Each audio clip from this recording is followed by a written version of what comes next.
parents home with their kids, and now they seeing like, oh, my kid really is a problem. Oh, my kid really does talk too much. Oh, my kid really does not know how to do math.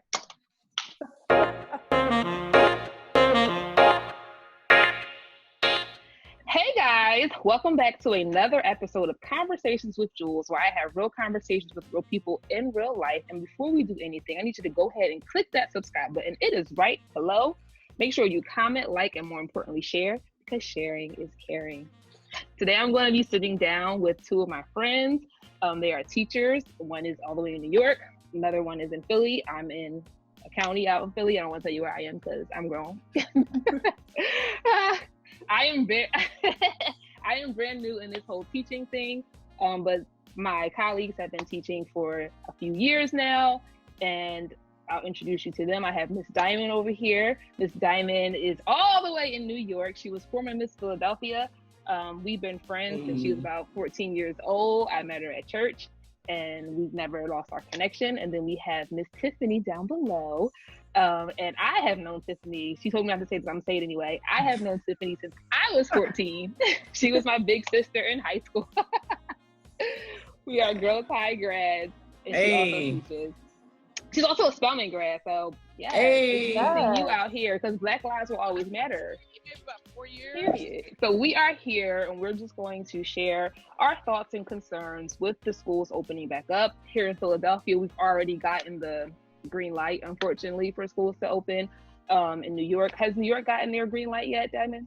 Honestly, I really don't know. Every day there's something different. The governor said he wants us to go back to school, but my school is a charter school, so I think they might have a little bit more leniency with what they decide to do. So I'm waiting until my school says something. Gotcha. I'm at a charter school as well. Tiffany, are you at a charter school? I am. Okay, so we are all at charter school, so we know that some rules can be bent and changed, and we can see that. But all in all, at Philadelphia, we still gonna be there at some point in time. I can start off by saying I'm completely uncomfortable with being in the school, especially because it's still kind of spinning out of control. We haven't stopped it. I don't think it's going to stop. So I'm not going to say that we're ever going to be like corona free, but I would love for it to be at a better position than what it is now. And especially like for other businesses that aren't even opening up or aren't at full capacity, like why are we just going to send the schools in? That's just my opinion on it. You guys are free to share. Well, I'll say I definitely I don't feel safe enough to go back to school. And I've even like voiced that to my administration and my principal. Like there's so many things that we haven't even had when we were in school. Like we didn't have enough paper towel or enough hand sanitizer, enough soap to last us throughout the day. So just that bare minimum stuff, like I didn't even feel safe like there, but now with this, I definitely don't feel safe. And I have so many children in my class. I have over 30 kids in my classroom. So it's just so many different families that you don't know what's going on in their households. So that's scary for me. Yeah. I must concur. I totally agree. Anxiety is at like 1,000. I have a pre-existing condition. I have a heart condition, so I really don't want to go back. I also have a diabetic asthmatic son. And I don't want to expose him either. And really to sum up how I feel, I think it's very interesting that we won't let children into schools without all their vaccines, but we'll send them into school where there's a virus that has no vaccine. And apparently it's okay to do that. It's very backward. I don't understand it. Right. Yeah. And I completely understand how, because I teach an urban community, I completely understand how like some parents or even some students are relying on like the meals that we provide at the school, the comfort, the consistency, the social, emotional. I completely understand, especially being a psychology major. Completely get it. But at the same time, I feel like the risk is way too high to try to send these kids to school. And I'm not saying that, school shouldn't exist or we shouldn't have school at all. But like we were coping with the virtual online. And like now that we had the summer to get it together, I felt like we should have just kept pushing it, and we should have been having our seminars, we should have been having our professional staff, like development, those types of things, so that when September or August or whenever school starts for whatever city you're in, whenever it started, then we should have been on board. Like, this is what we're going to do. This is how it's going to be laid out. Da, da, da, da. Like, but trying to force these kids to come back to school for the social emotional health and the well-being of them being kids, it's like, I don't get it. And I completely understand it's different for parents who have younger kids, like, you know, that kindergarten through like 5th grade. I completely understand. That's completely different. But as far as like middle through high school, you guys know how to get on the computer. You guys know how to operate a computer. You guys know how to navigate through Google Classroom. Like, there should be no excuse. So, and this is not even touching the spec ed, because spec ed is a whole nother realm. I know that they definitely need that face-to-face, one-to-one, like strict, like, this is what we're doing, call and response. That's a different realm, and we can talk about that another time. But as far as like the general ed population, and especially when it comes to like our safety being teachers, because at the end of the day, we're going to be exposed to everybody. I teach in a middle school where I have to rotate through different classrooms. It doesn't matter if the students are staying in the one classroom. I have to go to each class. I could be a vessel, and now I'm spreading it. You know what I mean? It's just a lot. But go ahead. I'm talking too much. I was going to say, so I teach 3rd grade. I don't know what grade. What grade do you teach, Tiffany? I teach 5th grade. Okay. Yeah. So like even with the smaller kids, to your point earlier about we've had all this time to kind of cope with it. I think that's really important. And I don't think enough schools have been actually working during this whole time to figure things out. And then I saw a tweet, I think it may have been from like Arnie Duckman or something like that, talking about just like reimagining, like, who says school has to start in August? Who says school has to start in September? Like, would it be so bad if we were to take a couple months even and just postpone until October, November, and really set foot like what type of plan we really want to have, so we can have a plan for students with special needs. We can have a plan in place for the K through 5th grade. Like, we can put all of those things in place, but trying to just rush it just to get back in August, like, what's the point of that? We're not about to do anything different than what we did back in March when school shut down. So like, why not take this time? You know, if we do have to open up the school, take the time to really fix things up. And then another thing I've been like really like championing is that like our schools is messed up before. So like, for everybody saying like, but the kids got to go back to school and they not going to learn, like, yeah, but there were so many kids being failed in school every single day, every single school year. So why can't we just take this time? Like, I'm all for, and I think there's a lot of teachers all for really taking this time and like reimagining what school can actually look like and what schools should be doing, instead of throwing us back into this same old messed up system was already messed up. Now on top of that, a deadly virus like messing everybody else up. So like, why don't we just take the time to really figure it out? I do agree with your points that we really need to take the time to really improve the virtual system. Whether we start in August or September, whenever your schools start, or whether we don't, at any moment, it could be September, it could be October 18th. We're going back on punishment because people don't follow directions. And there's no way that we are going to be able to do better for kids with the same normal. Like, life is no longer normal. There is no normal right now. We are actively trying to create a normal, and the normal was students was not servicing them in the best way that was possible. It wasn't. I think from pillar to post, from soups to nuts, kids just weren't getting everything they needed. And we have kids that I'm like, Lord have mercy, where are you? You have those kids that you really are concerned about, but at the end of the day, I can catch you up, but I can't do anything if you're on a ventilator or you're dead. Right. Or you are dead. Anything. Or you're on a ventilator. Yeah, and like to try to keep kids from touching each other, like, that's not going to, especially again when we come to the younger kids, like, they're not going to stop. They can't even stop touching me. So You've never met children if you think they won't touch each other. Right. Right. No matter what you say, no matter how many restrictions or boundaries you put up, you can put them in a box. They're gonna find a way out that box.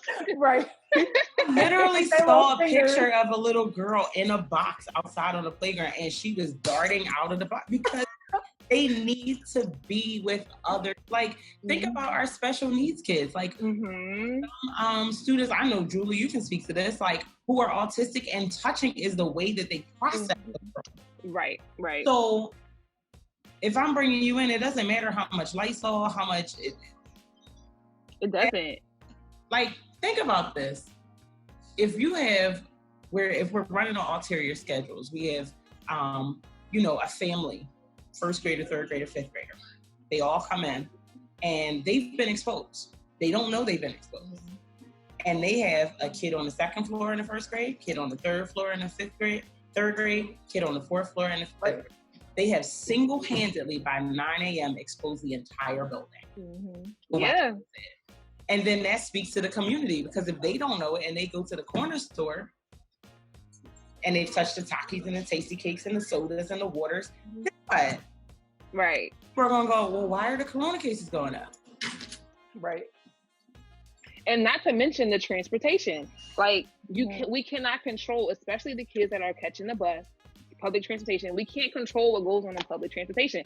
And what frustrated me about this is because I watch the Today Show every morning. That's just my morning routine. We'll get a little news in, turn it off because I can't watch it all day. Right. But they have been highlighting like camps that have opened up and like some schools that are opening up, which is fine. But let's be clear. The camps and the schools that they are highlighting are privileged, wealthy camps and schools where it only has a small population. Of course, you can keep 10 kids being separate 6 feet because you have 10 kids and you have a room that's like 1,000 square feet. Of course. And they have the space. They have the space, they have the means. They, like you said, they have the alcohol wipes, they have the Lysol, they have the Clorox bleach, they have everything they need. We don't have that in these urban schools. We have 30 kids. We have a space of about 25 square feet, make it work. We got 2 boxes of tissues, 1 hand sanitizer. And we're begging people to bring tissues. And then we ask the parents to bring it. Right. We're coming in like, where's my, I don't have a pencil. Right. You were just in reading. Where's your, what happened to it? And so me as a teacher, like I have a sharpened pencil bin, I have it like so I don't have time in between classes to sanitize all the unsharpened ones while I sharpen them and eat my lunch and stand in line for the microwave and go to the bathroom and stand apart from people and wear my mask. And it's a lot. It's terrible. It's terrible. It's so true. Like teachers are like getting more life insurance. They are doing living wills and just, all of those preparations for like just in case. And people say like, oh, you just don't want to go back to work. No, I do love my children and I have my bills to pay. So if I have to go back, then I have to go back. But like, at what cost? Because if something happens to me, they might send flowers to the funeral and then somebody's going to come in. Right. Yeah. And it'd be business as usual. We had a teacher in my network actually did pass away from COVID. So it's been like really just whole conversation around it. Like I've been very vocal with my school, always feedback, always pushing them because the woman, she was a Black woman, she was my age, I think she was 30, and she was denied testing here in Brooklyn. She was denied, I think, like 3 times, and like the final time that she finally got the test or whatever it is that she was going to the hospital to ask for, the final time that they finally got her, she was instantly put on a ventilator. And so like one of the big things I've been bringing up with my school is just because after all the things with George Floyd, Breonna Taylor, all the Black Lives Matter stuff, my school was really pushing just like justice, equity, all of that stuff, inclusion. And like my biggest question to them is like, you do realize all of our kids are Black. Majority, probably 90% of our teachers are Black. So you're talking about Black Lives Matter, but you recognize that if we're going into schools, half of these people, all of the people that are in your schools, they're probably not going to be getting the medical attention that they need which is a very clear example of the teacher who passed away. Like, we don't get the same type of attention that everybody else, every other race gets when we go to the hospital for stuff. And so if I'm a Black teacher or I'm a Black parent of a kid and I actually do need to get a test, you know, you're denied a test, and then what, the kid come back to school, or you're denied a test and now all of a sudden you finally get a test and now that's the last straw, like you're done. And so like when you were saying they might send some flowers, like we got an email. That was it. And I'm like, I'm not going to I'm not letting like that, like the whole say her name, say his name, like I feel very like moved to really say their name. Like I'm not going to let y'all forget that there was a very clear example of like kids are coming back to school and there's a teacher not going to be there. Exactly. But let's just switch gears a second. Let's take the load off. So for my viewers, I'm starting a new thing called This or That. And we're going to play a little round of this or that. So the first question I had, this is a universal question because I've been wanting to know. I'm taking a poll. I'm taking like a survey, like today. Okay. Aunt or aunt? Aunt. You both said aunt. Thank you. You're both my friends. Congratulations. You guys made it. I don't understand the word aunt. Like there's a U in it. I think it's a very brown people thing. But I know some brown people. That's yeah. Some people. I have a family member that I call aunt because I'm lying. Call her aunt, and I don't know why. And then when I say aunt, it just don't sound right. I don't know why they just call it that. Everybody else saying aunt. Aunt. I don't get it. Like I don't understand. There's a U. You have to pronounce the U. You have to. It's a teacher thing. It's a teacher thing. It's like phonics. The AU. They Not a thing. Exactly. All right. Tomato or tomato? Tomato. I'm not Italian. Okay. That's tomato. I don't think anybody in real life says. I would say like if you're Italian, you might like. I know some Italians that say tomato. Like Philly Italians, or like Italy Italian. I know some girls. Yeah, I know some girls high that would say tomato. Yeah. And I'm like, tomato, girl, that's a tomato. Girl, you live in Philly. You live in Philly, that's a tomato. The beach or the pool? Beach. Pool. Beach. I'm a beach girl. Why the pool? I don't like sand. Okay. Fair enough. Touche. It is consistency. It's the consistency, and it's just weird. Oh, you don't like the feel of sand? I don't like the feel of it. I don't like that. Do you need a diagnosis? Feet have touched it. Do you need to get a diagnosis? I mean, like OCD. I mean, there's probably a plethora of little circles I fall under, but oof. So bouncing back, I really think that we need to get a raise. I am petitioning for us to get at least 6 figures. Where we at? Because I don't know about y'all. We got a pay freeze. We did not get any raises this year. Really? I don't know. See, I'm new. You know, I'm fresh in this. I don't read emails, but that's either here or there. Don't tell your job. Sorry. Yeah, no, we're gonna skip over that. We're just gonna edit that out. That you don't read emails. It's like a professional development thing. To your point, yes, we deserve a raise because you don't get funeral directors, doctors, nurses, basketball players. You don't get any like basketball, like professional athletes need us to be able to be the team and stay on the team. Like people who should always get paid a lot of money, like doctors, nurses, teachers. Like there's always babies being born, and funeral directors. Like circle of life. Yeah. Everybody else isn't important, but especially if you're going to make they're not important as us. It's okay. Well, everybody's now all of a sudden saying that teachers are like essential workers or like should be frontline workers, and it's like, okay, now we are. Y'all, it didn't seem like that before.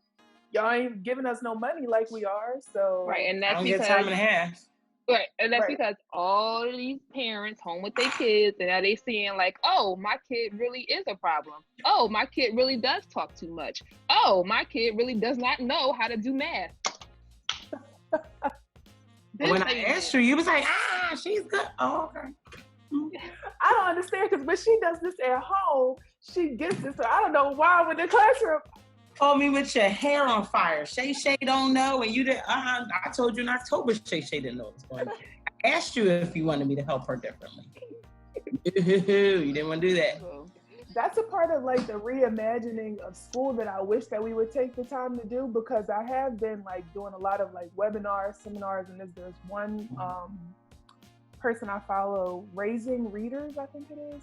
Okay. And she had a really nice webinar, and it's also for teachers, for parents, it's mostly for parents, but she like really empowers parents to like advocate for their kids. She empowers them. She's like, my kid was reading before she went to school. Like, in a way, she's like, who needs teachers? And in a way, it is like, I want all my parents to have that much like responsibility and that much like want to, you know, really teach their children, so that way I can be like an asset. Like, you're not fully relying on me, but like as a professional, I'm giving you more, or I'm like helping you, I'm enriching what it is that your child is doing, but like not to the point where like you just throw them at me and they don't know anything. So I will hope that, I would like to see this time turn into like parents are becoming like champions for their children, and in some kind of way like taking on that role or their assignment of really being their child's first teachers. And so I'm hoping that I can kind of like motivate more parents to do that, and just like really work in partnership with us. But you know, we always gonna have those couples that want to fight. All in all, I am not happy with the decision of opening the schools up. I am not ready. I don't think the parents are ready. I don't think the students are ready. And I'm very interested to see, because they said they sent out a survey, at least in Philadelphia, and they did all of this and they made this plan because of the survey results.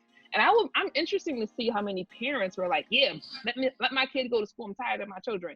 I'm curious to really see those numbers, because I like, at least all the parents I've talked to are like, oh, I'm not sending my child back. I'm not doing that. And now, granted, I don't know, 3.6 million people, so that's one thing. But I just feel like at least the amount of people that I know that have said no, or they're unsure, or they're looking into the like completely virtual, because that is an option. Yes, it is an option to be 100% virtual. So I'm just interested to see, at least even school-wise, because I know some schools have sent out personal surveys, like who's planning on sending their children back so they can plan accordingly. But yeah, it's just, again, if you can let people out of jail because the COVID is that bad, how are you going to put people in school?